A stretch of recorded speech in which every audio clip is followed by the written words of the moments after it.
राज्यातील सगळे धरणं जवळपास भरलेली आहेत. काय साखर आज गणरायाला घातलंय? प्रथमतः मी गणेशोत्सवाच्या या शुभप्रसंगी मी सर्वांना मनपूर्वक शुभेच्छा देतो. या वर्षाचं गणरायाचं आगमन अतिशय सर्वांना शुभदायी ठरलेलं आहे. राज्याचे लोकप्रिय मुख्यमंत्री माननीय देवेंद्रजी फडणवीस यांनी जो दुष्काळमुक्त महाराष्ट्र करण्याचा संकल्प केलेला आहे, मला वाटतं त्याची सुरुवात या वर्षाच्या पावसामुळे झाली. सर्व धरणं भरलेली आहेत. सर्व भागांमध्ये आनंद उत्सव आहे, समाधान आहे. मला वाटतं ते सरकारचं योग्य दिशेला हे जे पडलेलं पाऊल आहे त्याला आता निसर्गानं सुद्धा आपला आशीर्वाद दिलेला आहे. जरांगे पाटील यांना हायकोर्टानं नोटीस दिल्यानंतर आज त्यांनी ते आपल्या भूमिकेवर ठाम आहेत आणि त्यांचा मोर्चा अंतरावालीतून निघालाय. आणि आरक्षणासाठी बलिदान द्यायला देखील मी तयार आहे असं ते म्हटलेत आणि निघाले. असं की मी कालच मान्य जरांगे पाटलांना सरकारच्या वतीने आमच्या जी उपसमिती आहे मंत्रिमंडळाची, मी अध्यक्ष नात्यानं त्यांना विनंती केलेली आहे की त्यांनी या सगळ्या प्रश्नासाठी सुरू केलेलं जे आंदोलन आहे यामध्ये सरकारची भूमिका नेहमी सकारात्मक राहिलेली आहे. यापूर्वी राज्य सरकारनं न्यायमूर्ती शिंदे समितीचे गठन करून त्यांच्या मागण्यांच्या संदर्भात कामाला सुरुवात केलेली आहे आणि त्यांची विनंती होती की न्यायमूर्ती शिंदे समितीला मुदतवाढ द्यावी, तर ती सुद्धा आम्ही कालच्या उपसमितीच्या बैठकीत मुदतवाढ दिलेली आहे. शेवटी मुख्य त्यांची जी मागणी हैदराबाद गॅजेटच्या संदर्भामध्ये, तर तो एवढा गुंतागुंतीचा सगळा प्रकार आहे आणि त्यातून मग पुन्हा अन्याय व्हायला नको कोणावर. मला वाटतं त्याचा अभ्यास करण्यासाठी न्यायमूर्ती शिंदे साहेब ची समिती काम करते. तर मी त्यांना काल आवाहन केलं की एकदा न्यायमूर्ती शिंदे साहेबांच्या समितीचा अहवाल एकदा येऊ देत आणि मग सरकारला त्या संदर्भात काही योग्य तो निर्णय करता येईल. स्वतः माननीय मुख्यमंत्री महोदय सुद्धा या सगळ्या बाबतीमध्ये संवेदनशील आहे आणि म्हणूनच मला वाटतं की आपल्या लक्षात घेतला पाहिजे मुद्दा की 14 ते 19 मध्ये ज्यावेळी माननीय देवेंद्रजी फडणवीस राज्याचे मुख्यमंत्री होते, पहिल्यांदा मराठा आरक्षणाच्या संदर्भात जर कोणी पुढाकार घेतला असेल तो त्यांनी घेतला आणि 16% आरक्षण आपण देऊन, सरकारनं देऊन ते मान्य उच्च न्यायालयामध्ये सुद्धा कसोटीला ते त्या ठिकाणी उतरलं होतं. आता 19 साली जे महाविकास आघाडी सरकार त्या ठिकाणी सत्तेवर आलं, 2.5 वर्षामध्ये साधं मराठीचं भाषांतर इंग्रजीत काढण्याचं सुद्धा त्यांच्यामध्ये महाविकास आघाडीच्या नेत्यांना सुचलं नाही. वेळ मिळत नव्हता. सर्वोच्च न्यायालयाच्या वकिलांचे पैसे थकवले होते. म्हणजे मुळे त्यांना गांभीर्य नव्हतं. कारण स्वतः त्या महाविकास आघाडीचे नेते शरद पवार नेहमी सांगत होते की मराठा समाज आरक्षण आपण देऊ शकणार नाही. पण ज्यांचा मुळात आरक्षणासंदर्भात मुळात पहिल्यापासून विरोध होता आणि उद्धव ठाकरे तर मला वाटतं त्यांना हा मुद्दाच समजला नाही की मला माहीत नाही, किंबहुना त्यांच्या रिमोट कंट्रोलखाली जे काम करत होते त्यांना त्यामुळे त्यांनी हा विषय गांभीर्याने घेतला नाही. 16% आरक्षण जे मान्य देवेंद्रजींनी दिलं होतं प्रयत्न करून, तर मान्य सर्वोच्च न्यायालयामध्ये या महाविकास आघाडीच्या निष्क्रियतेमुळे ते गेलं. नंतर पुन्हा महायुती सरकार राज्यामध्ये आलं. मान्य मुख्यमंत्री एकनाथ शिंदे साहेबांनी पुढाकार घेतला. आपण आता 10% आरक्षण दिलं, ते आज टिकून आहे. आता केंद्र सरकारनं EWS मध्ये 10% दिलं आरक्षण, 12%, 10% आणि आता आपण 10% दिलं, असं 72% आरक्षण आज राज्यामध्ये आहे. आता याच्यामध्ये विशेष करून आज राज्यामध्ये बहुतांशी विदर्भामध्ये तर स्वर्गीय भाऊसाहेब पंजाबराव देशमुख यांच्या पुढाकारानं बहुतेक विदर्भातल्या लोकांना कुणबी दाखले मिळालेले आहेत. आपल्या पश्चिम महाराष्ट्रात सुद्धा बऱ्याच अंशी लोकांना दाखले मिळत आहेत. परंतु हैदराबाद स्टेट असल्यामुळे तिथं आता तिथे सुद्धा आता मधल्या काळामध्ये महायुती सरकारनं घेतलेल्या पुढाकारामुळे अनेक नोंदी मिळत आहेत, त्या लोकांना दाखले मिळत आहेत. पण त्यांचा जो आग्रह आहे त्या संदर्भात, म्हणून याच्यातल्या ज्या कार्यपद्धती निश्चित केल्या पाहिजे, त्या हैदराबाद गॅजेटचा नीट अभ्यास करता आला पाहिजे. बरं त्यांनीच मागणी केली की न्यायमूर्ती शिंदे समितीला मुदतवाढ द्यावी यासाठी, ती आपण दिली. त्यामुळे सरकारची भूमिका सकारात्मक आहे. मला वाटतं माझी आजही या निमित्तानं जयरंगे पाटलांना विनंती आहे की त्यांनी हे आपलं आंदोलन स्थगित करावं. सरकारच्या भूमिका जर सकारात्मकच आहे आणि ती त्यांची भूमिका आहे, त्यासाठी सरकारनं नेहमीच सकारात्मक विचार केलेला आहे. तर मला वाटतं त्यासाठी त्यांनी जो आता हे सुरू केलेलं जे आंदोलन आहे, शेवटी त्यांचा तो अधिकार आहे. मी काही त्याबद्दल माझा काही आक्षेप काहीच नाही आहे. त्यांच्या आंदोलनालाही माझा कधी विरोध नाही आहे. परंतु आमची भूमिका नेहमी शासनाची सकारात्मक राहिलेली आहे. शिंदे समिती अहवालाचा तुम्ही उल्लेख केला. जरांगे पाटील म्हणते वर्ष होऊन गेलं, अद्याप कुठलाही अहवाल समोर आला नाही, आणखी किती वाट बघायची अहवाल? असे त्यांचं जे निवेदन मला परवा प्राप्त झालं 3-4 दिवसापूर्वी या आंदोलनाबद्दलचं, त्यातच त्यांनी मागणी केली होती की न्यायमूर्ती शिंदे समितीला 1 वर्ष मुदतवाढ द्या. मग त्यांच्या विनंतीप्रमाणे आता मुदतवाढ दिली ना आपण. मला वाटतं त्यामुळे त्यांची एक प्रमुख मागणी मान्य केलेली आहे. त्यामुळे त्या आता शिंदे साहेबांच्याबद्दल त्यांना विश्वास आहे.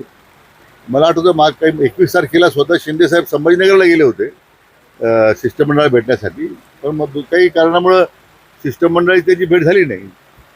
परंतु मला वाटतं की त्यांची विनंतीप्रमाणे समितीला मुदतवाढ दिलेली आहे. मला वाटतं आम्ही न्यायमूर्ती शिंदेने विनंती करू की लवकर तर लवकर आपला अहवाल त्यांनी शासनाला सादर करावा. गणेश उत्सव साजरा होतोय. अशात मुंबईवर ताण पडणार आहे जर जरांगेंचं सगळं नवाजमा घेऊन ते जर मुंबईत तर असे तर लोक भावना आहेत आणि जनतेच्या भावनेचा आदर करणं काम आहे सरकारचा. आता त्यामध्ये मान्य एका जनहित याचिकेमध्ये मुंबई उच्च न्यायालयानं आता आझाद मैदानामध्ये येण्यापेक्षा मोठं खारघरमध्ये त्यांना जागा देऊ केलेली आहे, तिकडं त्यांनी थांबावं. म्हणजे ज्यामुळं मुंबईतल्या जनजीवनावर त्याचा फार परिणाम होणार नाही. आता शेवटी त्यांनी तो व्यापक विचार करून निर्णय केला पाहिजे, अशी त्यांना आमची विनंती आहे. लक्ष्मण आखे म्हणतायत की जरांगेंना मुंबईमध्ये पोहोचू देणार नाही. कुठेतरी दोन्ही नेत्यांकडून जी वक्तव्य केली जात आहेत त्यामुळे सामाजिक तेढ जो आहे तो अधिक निर्माण होते. काय आव्हान दोन्ही नेत्यांना तुम्ही? ते माझ्या पहिल्यापासून तोच माझी भूमिका राहिलेली आहे. ते विनाकारण जे उत्साहाच्या भरात काही लोक जे निवेदन करतात त्यातून वातावरण अधिक प्रदूषित होण्याचा प्रयत्न होतो. जरांगे पाटलांनी सुद्धा जे काही मधल्या काळात वक्तव्य केले, थेट मान्य देवेंद्रजींच्या मातृ संदर्भामध्ये जे वक्तव्य केले ते दुर्दैव होतं. त्यांनी खरं ते करायला नको. तर दोन्ही बाजूने जर वक्तव्य टाळली गेली, मला वाटतं हा कडू प्रसंग कधी येणार नाही. परंतु मराठा आता आंदोलनासंदर्भात आता त्याबद्दल जरांगे पाटलांनी शब्द मागे घेतले, त्या संदर्भात आपली भूमिका स्पष्ट केली, परंतु ते करायला नको होतं. परंतु या घटनेच्या नंतरही आणि अगोदरही काही मंडळी विनाकारण ज्यांचा मराठा आरक्षणाचा संबंध नाही आहे ते विनाकारण का मुक्त फळवू जातात मला कळत नाही.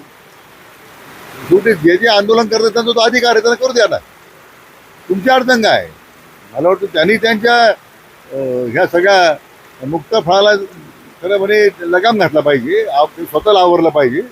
एखाद्या समाजाचं आंदोलन चाललं त्याच्याबद्दल काही वक्तव्य करणं हे याचं कोणी समर्थन, मी तरी समर्थन करणार नाही. राज्य सरकारच्या शिष्टमंडळाला कधी भेट घेणार?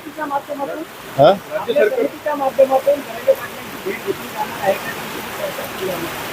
ते आता आमची काल मंत्रिमंडळ उपसमितीची पहिली बैठक झाली. मी काल एक मुंबईच्या पत्रकार परिषदेमध्ये सरकारची भूमिका स्पष्ट केलेली आहे. आता त्या अजून काही त्यांची त्या शिष्टमंडळाने भेट घ्यावी की शिष्टमंडळाने भेटावं, शिष्टमंडळाला भेटण्याची माझी तयारी आहे असं कुठलंही आमच्याकडे तरी काही अशी माहिती उपलब्ध नाही आहे किंवा तशी विनंती आलेली नाही आहे. पण निश्चितपणे सरकार केव्हाही चर्चा करायला तयार आहे. हे आंदोलन हिंसक झाल्यास जबाबदारी कोणाची? आंदोलनकर्त्यांची सरकार? असे मराठा समाज आंदोलनच्या भावना जे तीव्र असल्या ते विनाकारण आपण ते हिंसक होईल वगैरे अशा पद्धतीनं अगोदरच काही हायपोथेटिकल म्हणतो आपण तो विचार करण्याचा अर्थ नाही आहे. त्यातून समाजाची बदनामी करण्याचा प्रयत्न होतो. मराठा समाज आरक्षण नेहमीच 58 मोर्चे राज्यामध्ये निघाले लक्षावधी लोकांचे, कुठे हिंसाचार झाला? मला वाटतं आंदोलन संयमाने झालेलं आहे. ठीक आहे, दुर्दैवाने काही कधी कधी असे वक्तव्य होतात ते व्हायला नको होते, परंतु आंदोलन शांतता मार्गानेच होईल कुठेही हिंसा होईल असं मला अजिबात वाटत नाही. आंदोलनात चर्चा करणं योग्य आहे का? कारण जरांगेंनी पुढे एक पाऊल उचला होतं शिक्षण आता तो त्यांचा प्रश्न आहे, आमची तयारी आहे. सर, तुम्ही म्हणालात की सरकार सकारात्मक आहे, परंतु जरांगे पाटील आंदोलनावर ठाम आहे, तर यामागे काही अदृश्य शक्ती आहे का? काही पॉलिटिकल वाटतंय का यामध्ये? नाही, मला त्याची कल्पना नाही आहे. मी शेवटी समाजाच्या भावनेचा आदर करणारा मी माणूस आहे आणि त्यामुळे त्या दृष्टीने मी पाहतो. आता याच्या मागे कोणत्या छुप्या शक्ती आहेत, काय आहेत, त्याच्याबद्दल एकदा विधानसभेत चर्चा होऊन गेलेली आहे. त्यामुळे मला वाटतं त्यात पुन्हा मी बोलण्याची आवश्यकता नाही. परंतु हा मुद्दा महत्त्वाचा जो मी नेहमी मांडत आलेलो आहे की मराठा आरक्षणासंदर्भात राज्याचे 4 वेळा मुख्यमंत्री राहिलेले शरद पवार आणि महाविकास आघाडीचे मुख्यमंत्री म्हणून राहिलेले उद्धव ठाकरे त्या अद्याप चुकी साधून का बसले? मराठा आरक्षण संदर्भात त्यांची भूमिका कधी स्पष्ट नाही आहे. त्यामुळे मला वाटतं त्यांना फक्त सामाजिक तेढ निर्माण करायची राज्यामध्ये ही त्यांची भूमिका दिसते. जरांगे पाटलांच्या माध्यमातून इतर कोणी नेते उपाययोजना राबवतात. बोललो मी ते चालू राज्योत्सव करण्याचा निर्णय सरकारने घेतला, काय या मागची भूमिका आहे? असं की राज्याच्या प्रगतीचा आलेख मान्य राज्याचे लोकप्रिय मुख्यमंत्री मान्य देवेंद्रच्या नेतृत्वाखाली सातत्यानं वाढत चालतोय आणि जगाच्या या सध्याच्या आर्थिक ध्रुवीकरणामध्ये मेक इन इंडियाचा जो संकल्प माननीय आदरणीय विश्वनेता प्रधानमंत्री मोदी साहेबांनी केला होता, आज आत्मनिर्भर भारताकडे जाण्याचं एक मोठं पाऊल आज देश टाकतोय. त्याचबरोबरीनं ऑपरेशन सिंदूरचं एक सिंदूरमुळे देशाची जी ताकद आहे, क्षमता आहे, ती जगाला समजलेली आहे. अशा पार्श्वभूमीवर आज देशामध्ये हा उत्सव साजरा होतोय, गणेश उत्सव, आणि तो राज्योत्सव साजरा करण्याचा संकल्प करण्याचा निर्णय राज्य सरकारने घेतला आहे.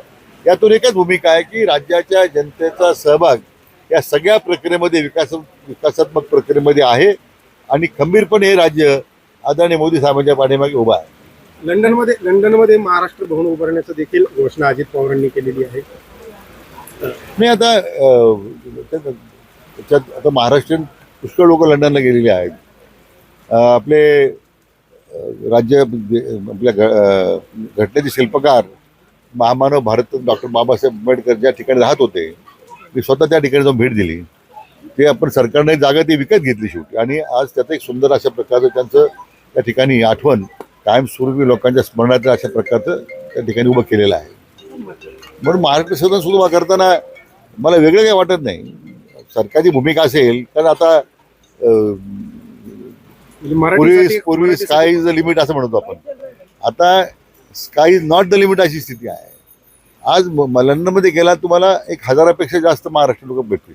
म्हणजे मला वाटतं तो एक चांगला निर्णय राज्य सरकारचा होईल. महाराष्ट्र आणि मराठी भाषेसाठी उचललेलं एक मोठं पाऊल आहे. असं आहे की एवढंच आहे की जसं अमेरिकेमध्ये एक महाराष्ट्र मंडळ आहे, ते सगळ्या अमेरिकेमध्ये एकच महाराष्ट्र मंडळ काम करतं आहे आणि प्रत्येक वर्षी अमेरिकेच्या वेगवेगळ्या शहरांमध्ये वार्षिक संमेलन होतात. त्यानिमित्तानं सगळे मराठी बांधव एकत्र येतात. मला वाटतं तीच पद्धत आता इंग्लंडमध्ये सुरू करण्याची गरज आहे. तिथे आहेत महाराष्ट्र मंडळ, पण ते बरेच आहेत, 9-10 प्रकारचे आहेत अशी माझी माहिती आहे. त्यांना मी विनंती केलीच, एकत्र या, एकच महाराष्ट्र मंडळ तयार करा. त्यामुळे आपल्या मराठी माणसाची ताकद त्या ठिकाणी आपल्याला दाखवता येईल. साहेब, हिंदू प्रचारक संग्राम बापू भंडारे यांनी कीर्तन केलं, मात्र जुने व्हिडिओ दाखवून तेच गुलेवाडीतल्या याचा सांगत मामा भाचे तुटून पडलेले आहेत. असं आहे की संग्राम भंडारेंच्या कीर्तनाचा आता तो एपिसोड संपलेला आहे. तर ते त्याचे काय परिणाम आहेत, त्याच्यावर काय भाष्य करायचं त्या भाष्य करून झालेलं आहे. पण दुर्दैवानं तालुक्याचा जनतेचा ज्याने विश्वास गमावलेला आहे ते आता काहीतरी कुरापती काढून पुन्हा नव्या जोमानं पुढे यायचा प्रयत्न करतायत. हे उष्ण अवसान आहे. असं की महायुतीच्या मागे तालुक्याच्या जनतेनं आपला विश्वास व्यक्त केलेला आहे, तो विधानसभेत व्यक्त केलेला आहे. उद्याच्या सर्व स्थानिक स्वराज्य संस्थेमध्ये सुद्धा तुम्हाला तो दिसणार आहे.